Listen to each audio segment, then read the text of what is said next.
Hello, y'all. Welcome back to another unedited rant. Today, I wanted to talk about XLOV because they're truly just trailblazers in the industry. I have not seen an idol group like them in a very long time, if ever.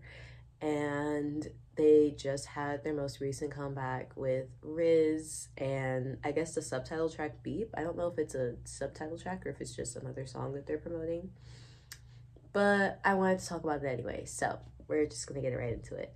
So they debuted earlier this year in January, actually, which feels like a lifetime ago, but not even gonna get into that.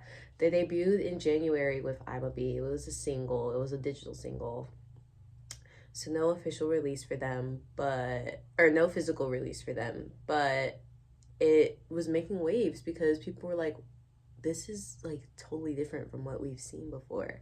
And Wumuti, the group's leader, was talking about how he wanted to go for a genderless idol concept. And it was so refreshing, especially as somebody who lives in the States. Like, we've gotten a lot more conservative recently, like as a culture, and it's just really cool to see like openly queer art being made, like in the year of our Lord 2025. Like, it's just so cool. So they debuted, they already were making waves.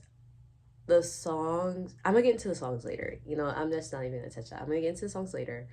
So they debuted, right? They were like, we're genderless and we're here to stay.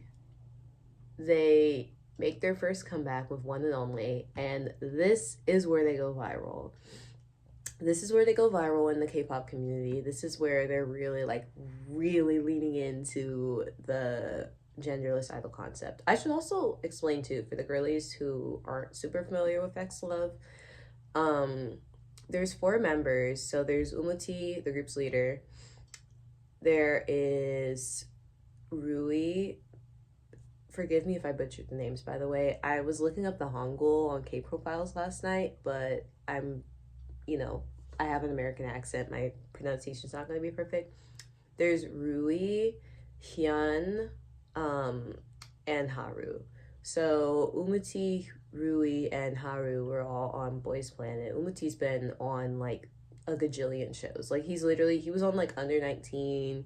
He was on Build Up. He was on fucking like he's been everywhere. Okay, he's not new to this. He's true to this. Um, these four people were assembled by Wumuti. He literally he gathered them up like the fucking Avengers and was like, we're gonna make a group that has never been made before. And I fear he ate because One and Only came out and it was just too good. He has just such a specific eye for, I guess, like showing everybody's strengths in the group too. Like Hyun, people online, not, I don't think it was fans. I think it was like just random people who are new to the group. We're talking about how Hyun is giving like the most like boy or the most like mask, which is like okay, but they're genderless anyway, so like mask is a part of that spectrum. So yeah, Hyun has specifically been like, even though he's the tallest, even though he's the most like, I feel like more reserved than the others, although he does have a crazy side. I was watching compilations of Rui and Hyun, and those two when they're together, they're they're absolutely crazy. But yeah, even though like Hyun like visually like looks different than the other members, like he has just this pull, like this aura to him. And I'm definitely not biased at all. Like, he's definitely not my bias in any way. Although Haru has been wrecking me, so we'll see if that changes. Um, but yeah, Hyun just, I feel like he suits the concept and adds to the concept in such a unique way that people don't really give him credit for. So that's just a little side note that I wanted to put in there real quick. Um, but One and Only comes out, they do the fucking, or well, Rui does the fucking backbend choreo because he has no bones. Like, he's just, I don't even know. He's like a worm in human form. I don't even know. He goes viral for that part. They also give, or they also go viral for the give me energy part, like where they're like shaking their little booty. And it's truly unique. We've never seen, never been done before, never been seen before. And it's just really refreshing. Like, people were like, we've never seen, I guess, like a boy group like this before. And the fact that they're going out their way to be like, yeah, we're genderless, like we give everything, not just mask, not just femme, like we are the spectrum, honey. It's just so refreshing. And even like the way that they talk, the way that they carry themselves, like it's so refreshing. But because of the way that they talk and carry themselves, and also like the choreo movements, they are pretty overtly femme at times. I remember wumuti was talking about how he was nervous that other idols wouldn't want to do the challenges with them because of who they are, because of how they move. And I just remember that being really upsetting, because I was like, it shouldn't have to be that way. Like, you shouldn't have to consider other people's feelings if you're just trying to express yourself in a queer way, or even just in the genderless, like non-conforming way, you know, regardless of if they're queer or not.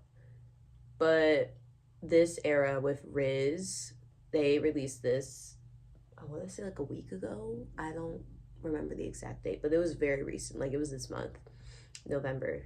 And it blew my mind. Like, there's been idol compilations, not idol compilations, idol TikToks, like the little challenges that they do. They've been collaborating with ahof. I think one of the members, who was it? I think it was wumuti. He danced with Risen. Sorry, I don't remember. I'm sorry, guys. Like, I'm not like pronunciation Barbie. I'm so sorry. But they've done collaborations with so many other people. They got interviews. They got interviewed by Hong Sokchun. Sokchun. I don't remember how you say his name. But like the gay in Korea. Like, it's just been so cool. And like at their showcase for Riz, like Holland showed up, a drag queen showed up. Like, I remember seeing like the pictures and the challenges of like them together, and I like dead ass started tearing up, because I was like, that is so cool that they're like creating this space for other queer people in Korean entertainment to like just celebrate and like truly be themselves. Like, they're really trailblazing, and like not enough people are talking about that. Like, that's so freaking cool, man. Like, they did that all from a freaking like tiny company too. Like, that is so cool. And even with the whole like flag controversy, girl, even with the whole flag controversy that they had earlier, like a few months ago when they went on tour in I almost said in the States. Come to the States, please. When they went on tour in Europe, they had a bit of a flag controversy where people were bringing like rainbow flags and lesbian flags and stuff like that. And then the venue was like, hey, you're not allowed to bring any sort of flags because it could send like a message or whatever. And then Lumuti had to come out and make her, fuck it, all of them. When Wumuti had to make their statement on like stage like a few days later, it was like a whole thing. And then fucking the entertainment company made it was a whole thing, bro. Look it up if you like want to look at the details, because I don't have all the details. I was casually following XLOV at this time, so I'm not entirely sure of all like the inner workings and going ons of that. So any evils who want to correct me in the comments and give the full breakdown, please educate me, educate us. But even after that whole controversy, it was still like they still kept killing it, bro. Like, they were so good. And then the music video for Beep came out, and it just, oh my god, I was like, it's giving like girl group, but like in the best way possible. It was so good. I love Rui and Haru's looks, especially Haru in general. I'm just like, I want to look like Haru. Like, I'm so sorry. He just like gives off this like kind of like cutesy kind of mask like aura, and it's just so freaking cool, man. Like, oh my gosh, like he's so cool. I'm literally like fucking rocking in my chair, bro. Like, he's just so cool. I'm so sorry. And yeah, they're truly like trailblazers in the industry. I'm so incredibly excited to see where they go next because I truly believe that it's only up from here for those girlies. Like it's so, oh my god, we're so back. We're so back. Oh girl. See, and that's it's time for me to go. It's time for me to go. I gotta eat breakfast. You already know. But I just want to make a quick little video celebrating XLOV and celebrating queerness in K-pop because I feel like we just need more queer people appreciating XLOV. We need more people just in general appreciating XLOV, propping them up, giving them their fucking flowers because they deserve it, bro. They have been working their asses off this year, bro. They deserve it. Okay? 2026 world tour, please, please. All right. That's it. That's all, guys. Bye.